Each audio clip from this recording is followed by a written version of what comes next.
All right, so let's talk a little bit about Vietnam, one of the major episodes in the Cold War, and one that really tore the United States apart. This is a perfect example of how the public can change views on a war and can actually influence the government's activity.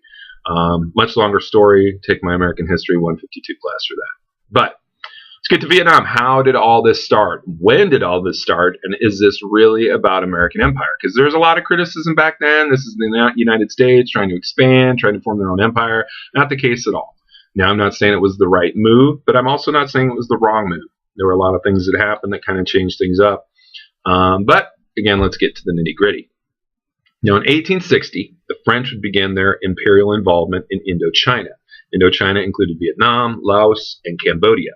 After World War I, a national movement under Ho Chi Minh developed. He was educated in the West. He would later become a Marxist, but he would use the Declaration of Independence and the Constitution as a foundation for his writings on Vietnamese independence. So this is significant. Again, he is educated in the West, and he is not somebody who necessarily wants to be an enemy of the United States. That's just how it turns out. But again, he would become a Marxist. During World War II, the Japanese would displace the French in Vietnam. Ho Chi Minh would create the Viet Minh Liberation Movement. They would battle the Japanese, and they would hold many major cities by 1945. Ho would proclaim a new nation of Vietnam. Again, he used verbiage from our Declaration of Independence, but significantly, no Western power would recognize this because, again, we are in the heat of the Cold War. Well, actually, this is after World War II, so things are just kind of picking up, but there is significant anti-communism. In the United States, we have a Red Scare in 1919 as well as in the 50s. So, again, there is a virulent strain of anti-communism in the United States. When Vietnam becomes communist, again, no president can just outright recognize them because that gives them credibility. Now, again, at the end of the war, Ho would proclaim his new nation of Vietnam, but the French would not simply back down. They tried to reclaim all their territories after getting beaten, defeated, whooped in World War II, however you want to look at it. But the French would try to reclaim all their territories, and they did have many colonies across the world. To reiterate, many nations were letting go of their colonies at this time. They did not want this, or they could not afford it. France, it's different. America has a dilemma. Why did we even get involved? Why side with the French over a group that was trying to break off from a colonial power, which is something that we had stressed at Yalta that we would do. We would support any young nation trying to break away from a colonial power. Well, what comes into play? The domino theory. The belief that a communist victory in Vietnam might lead to victories in Laos, Cambodia, Thailand, etc. That one nation falling would lead to all the other dominoes falling. Truman then would support France. He would provide a financial commitment of $1 billion a year and the dreaded military advisors. So from 45 to 54, it's France versus Vietnam. Again, we are helping with finances. We are helping with military advisors. By 54, the French troops would withdraw. There is a buffer zone that separates the North and the South. The country is to be divided at the 17th parallel. And again, we have South versus North, Saigon versus Hanoi. This division was to be temporary. There were to be nationwide elections in 1956. Now, there's common knowledge that Ho Chi Minh would win. He was extraordinarily popular. But it's not just communists in the North. We also have what's called the Viet Cong in the South. Now, the Viet Cong in the South are people who support the communists in the North. They support Ho Chi Minh. He's a very charismatic leader. He comes from the people. They all really recognize him and really can identify with him. So there's supposed to be this election in 56. There's common knowledge that Ho Chi Minh would win. So the South simply made sure elections would never be held. Eisenhower and Kennedy would continue to supply funds, weapons, and military advisors to the South. Ho Chi Minh turned the North into a communist dictatorship and developed the Viet Cong, which I had mentioned earlier. Now, the Viet Cong would also become guerrillas in the South, so they would fight guerrilla warfare. And their goal, and Ho Chi Minh's goal, most importantly, was to unite Vietnam under his rule. We supported No Dinh Diem. I might not have said that right. I apologize. Now, he is a corrupt individual. He is not Democrat. He favored Catholics, and this is a mostly Buddhist country. He would be murdered in 1963 by a coup that probably involved the CIA. But still, we are not totally ensconced in Vietnam at this point. We are sending money, weapons, and the infamous military advisors to South Vietnam to help. And we are propping up various pro-democratic leaders in the South to try to prevent communism, while at the same time having a friend in power on whom we can exert influence. But as 1964 rolls in, we are still mainly on the periphery. But what changes, or what happens that changes everything? August 2nd, 1964, North Vietnamese gunboats allegedly fired on ships of the U.S. Navy in the Gulf of Tonkin. Now, we were 10 miles off the coast of North Vietnam in support of the South Vietnamese Navy. More firing was reported 2 days later on the 4th. Lyndon Johnson, our president now, would go to Congress and demand a response. They would give unanimous consent to empower Johnson to, quote, take all necessary measures to repel North Vietnamese aggression. So this is what's called the Gulf of Tonkin Resolution, and it essentially gave Johnson a blank check to wage the war as he saw fit. Now, in some ways, they give him a blank check because he's going to write a lot of checks, right, to pay for this. But he, again, is given absolute freedom to conduct this war as he sees fit.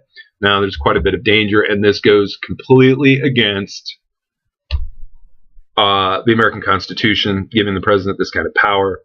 Whether you agree with it or not, that's how the Constitution is set up. In any case, Johnson gets the power. He initiates things. In 1965, we have what's called Operation Rolling Thunder.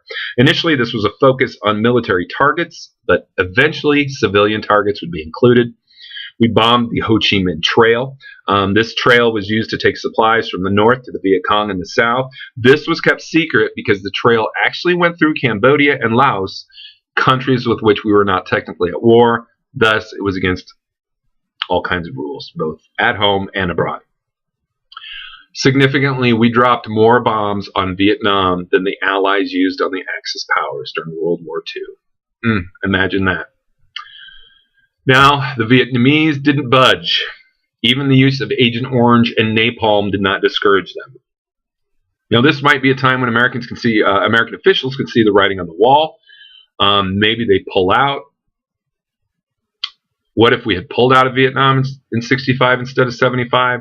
Again, initially things don't look good, and they're standing up against some of our hardest and roughest bombing. But again, credibility comes to play. Johnson has to show he is a cold warrior. He has to show the credibility of him as president as well as the United States internationally. So we do not pull out. We stick in, and we actually up the ante. Now, we had talked about the Viet Cong and who they were. Now, this is guerrilla warfare. This is different than other wars. Guerrilla warfare, ambushes, night raids. We have landmines, booby traps. American troops could not tell who was their friend and who was their enemy. The Viet Cong was able to cover its tracks quite well. But it was an issue where if you're an American soldier, you're over there fighting, you might say hello to somebody in the morning, but then get attacked by that same person at night. They might be your friend during the day and your enemy at night. So it was very difficult for these troops, and unlike any other war, literally. So we would start to conduct what were called search and destroy missions, which were conducted to ferret out Viet Cong support. We also have what's called the Zippo raid. If a village was found to have Viet Cong sympathies, we would simply burn the entire village to the ground. We see a general escalation of the war then from 65 to 68. March 31st, 1968, Johnson announced a partial halt of air and naval bombardment of North Vietnam. He sought peace negotiations with the North in exchange for this. Now, Ho demanded an absolute, unconditional end to the bombing of the North. Johnson wavered on this. He did not trust Ho Chi Minh, and later events would actually prove him right. But Johnson vowed he would end the bombing of the North if the North would. But again, the North would not, and Ho Chi Minh maintained he would only hold negotiations with this bombing halt. Now, part of this is Ho Chi Minh knows that we can't absolutely do that unless he agrees to it. And he knows he's got the American public not necessarily on his side, but certainly not on the side of American officials. He sees the world kind of coming down on this. People recognize this is a Vietnamese civil war. The Americans are involved. It doesn't look good for us. Ho Chi Minh realizes this, and as a good pragmatic leader, he takes advantage. In early April, the North Vietnamese do finally agree to hold negotiations. There is much animosity. It would take 3 weeks just to decide where to hold the negotiations. And then there would be some more fidgeting about who got to sit where at the table. So, again, these were not sincere attempts at negotiations. They were ways to try to cause more problems. Now, in early April, the North Vietnamese, again, they would agree to hold negotiations. And regardless, by mid-May, Paris peace talks would begin. But the North, again, refused to discuss anything of substance until the absolute end of American bombing. Americans sought reciprocal deal from the North, but again, no dice. So these negotiations, like many others, sounded good in theory, but accomplished nothing in the big picture. Now, the Tet Offensive hits on the new year, 1968. And after Tet, North Vietnam knew that the U.S. was in a difficult situation. The American people, aided by an American press that willingly showed violent images from the war front, the American people were growing weary of war and increasingly anti-war. This may have started with students, but it expanded to cover much of the country. You can think about those parents who were losing a son or multiple sons to the war and their increasing disenchantment. Combine this with the media's reporting, the fact that this was truly the first television war. Literally every night the newscasts offered images of the violence and the hell of war. Americans did not necessarily oppose it on moral grounds, but believed the ROI, or the return on investment, was simply not worth it. Even if they achieved a victory, the price was too much. Now, for example, on March 27th, Walter Cronkite, very much the voice of American news, reported about his recent Vietnam trip on his television show Who, What, Where, When, Why. He was highly critical of U.S. officials, stated that the war was not going as claimed by American leaders, and it definitely wasn't, and he called for the U.S. to go to the negotiating table even as losers, but supporters of democracy who did the best that they could. Now, Cronkite was highly influential, so when he came out with this, it certainly put some anti-war people, or people who were considering going against the war, kind of put them over the top. So we do see some more anti-war activity. But again, this is partially the press. Cronkite would report it rather balanced, in a rather balanced fashion, but many did not. Now, the Democratic Party is torn apart by this issue. Divisions, which would make the 1968 convention one of the most disturbing spectacles in U.S. history. If you have not seen images of the police attacking students or New Left members, you need to YouTube it. 1968 Democratic National Convention. You will be quite disturbed by what you see. Now, the North vacillated. They continued to vacillate. In October 1968, a breakthrough seemed imminent. Terms of an agreement were tentatively and secretly negotiated. The U.S. pledged a total bombing halt, and the North promised reciprocal military restraint.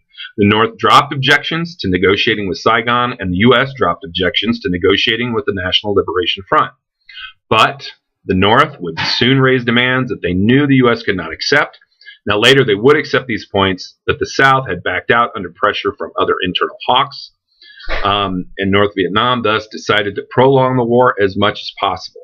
Now, there were peace talks. They were never ending, and the North Vietnamese strung these out until the people would finally force withdrawal.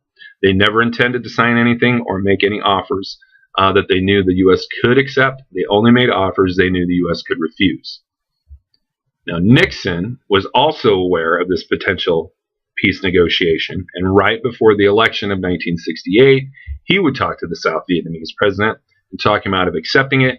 He told the South Vietnamese that he would be better to them, that he would get a better final deal for them, but they had to pull out of that. So they did. So politics plays a role.